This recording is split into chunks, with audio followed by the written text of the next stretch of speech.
Big news! Wayfair's President's Day clearance is on now, and you can score tons of huge deals. Like Wayfair's best deals since Black Friday. Right now through February 16th, you can score up to 70% off everything home at Wayfair. Like up to 50% off mattresses with fast and easy shipping straight to your door. Plus amazing flash deals on President's Day. Shop Wayfair's President's Day clearance now through February 16th. Wayfair, every style, every home. Every year, people make the same fitness goal, train harder. But most fail because recovery gets ignored, especially connective tissue that muscles depend on to grow. Frog Fuel was developed by Navy SEALs and perfected by a Stanford-trained scientist, delivering 15 grams of nanohydrolyzed collagen protein that digests in just 15 minutes. It's science-backed and ready to drink. No mixing, no sugar, no junk. This year, don't just train harder, recover smarter. Go to frogfuel.com. That's frogfuel.com. Stay unbreakable. This is Optimal Work Daily. As an entrepreneur, how do I manage my money and make more of it? By Chris Reining of chrisreining.com. Today's question comes from Holly. She asks, quote, I'm a 31-year-old graphic designer who's been working for herself for more than a year now. Working independently has forced me to come to terms with a lot of bad financial decisions in the past, along with the renewed ability to set good habits for the future that keep me in control of my money. Right now, managing my money with variable income often leaves me frustrated. My first year was rather lucrative, so I was just tacked with a rather large tax bill from good old Uncle Sam. That, coupled with quarterly tax payments, maxing out my Roth IRA, health insurance, HSA payments, student loans, credit card debt from healthcare bills, and monthly living expenses, often make me feel like I'm losing my mind. There's always something demanding my money. There's a reason I'm a designer. Managing finances is one of my least favorite things. Do you have any tips for making money management easier? How should I be divvying up paychecks as they come in? How would you manage your money if you were me? I think my biggest complaint is that I feel behind all the time. I'd love to feel on top and ahead of things with a larger money cushion, instead of feeling like I'm just getting by. End quote. Sometimes when there are so many small fires, you can't see the big fire. And that is, you need to raise your rates. But you're probably not thinking about this because you're worrying about where to get the money to pay your bills. But first, let's talk how to manage your money. For salaried employees, to go from living paycheck to building up savings is easy because they have a steady paycheck. This means they can automate their finances. I did this myself, twice. Back when I was saving a down payment for a house, I set up an automatic monthly transfer that took $1,000 from my checking account, where my paychecks went, and put it into a high-interest savings account. I saved up $40,000 this way without doing any work.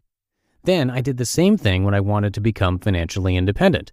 The difference here was that the automatic transfer was rerouted to my brokerage account to be invested. Because your paychecks are variable, this is more difficult. Here's what you do instead. 1. Have clients pay your LLC and deposit this money in your business checking account. 2. Immediately transfer 25% to a business savings account you've created for paying quarterly taxes. 3. Immediately transfer 10% to a business savings account you've created to build up savings. 4. On the first of the month, write yourself a paycheck from your LLC and deposit this money in your personal checking account. 5. From there, map out where your money needs to go, same as a salaried employee. Taking this approach delineates your business and personal finances and will restore your sanity. More importantly, saving 10% of every client payment builds the cash cushion you want. This amount may seem insignificant. It's not. Starting small and building the habit builds discipline, and that's how great things can happen. Now let's talk about your rates. Yes, you didn't even ask about this, but raising your rates will have the biggest impact on your finances. Most freelancers I know go about pricing like this. Well, so-and-so charges this much, and I do the same thing as them, so I'll just charge what they charge. Or worse, they charge less to, quote, get more business. What's wrong with this? You signal to clients that you're the same as everyone else. Let's pick on wedding photographers. How can some of them charge 5 times, 10 times, even 50 times more than others? Do they have 50 times better gear? 50 times the experience? No. The reason they can charge 50 times more is because they've positioned themselves as a premium service.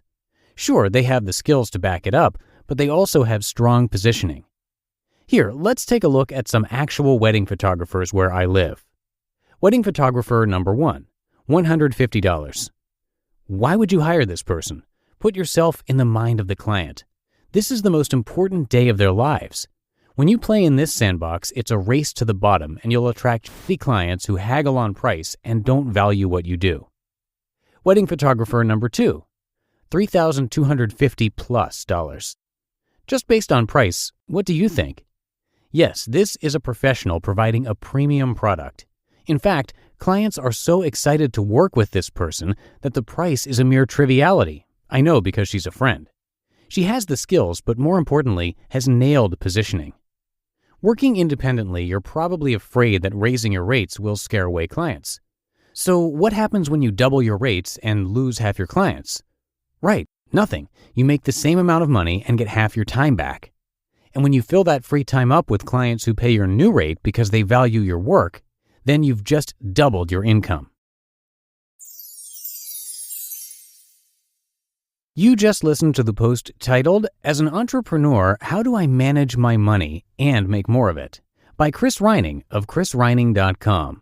Every year, people make the same fitness goal, train harder. But most fail because recovery gets ignored, especially connective tissue that muscles depend on to grow. Frog Fuel was developed by Navy SEALs and perfected by a Stanford-trained scientist, delivering 15 grams of nanohydrolyzed collagen protein that digests in just 15 minutes. It's science-backed and ready to drink. No mixing, no sugar, no junk. This year, don't just train harder, recover smarter. Go to frogfuel.com. That's frogfuel.com. Stay unbreakable. Are you a fraud-paying American? It's a fact that 1 in 4 honest, hard-working, tax-paying Americans has been a victim of identity theft. With LifeLock Identity Theft Protection, though, if your identity is stolen, they fix it, guaranteed, and get you your money back. Last year, the IRS flagged over $16 billion in refunds for identity fraud. That's billions of dollars that could come from your salary, overtime, or second job. But this year, you don't need to stay a victim. LifeLock monitors millions of data points per second for your personal information and alerts you to threats you could easily miss on your own. And if your information does fall into the wrong hands, only LifeLock has US-based restoration specialists who are backed by the $1 Million Protection Package. Because this tax season, fraud-paying American is something no American should have to claim. Visit lifelock.com/iHeart and save up to 40% your first year. That's 40% off at lifelock.com/iHeart. Terms apply. And thanks to Chris for the great post today. After graduating from college, Chris took a job in corporate America. And a few years later, after saving some money, he bought a little condo to live in and a BMW to drive. But one day while he was sitting in his cubicle at work, he thought, so I have to do this for 40 more years? And that is when he realized that he had a choice, that you don't have to work, get money, spend money, and work again, repeating the cycle forever. Instead, you can work to save to invest, and someday quit working because your invested money is working for you. So that's the unconventional journey that he decided to take. By age 35, he had accumulated enough, and at 37, he quit work. And that landed him a profile in the New York Times, among others. So to learn more and to check out more of his great content, please visit Chris online at chrisreining.com. That's REINING. And I have that linked in this episode's description. But I think that does it for today. I hope you are having a great day, and I'll see you right back here tomorrow where your optimal life awaits.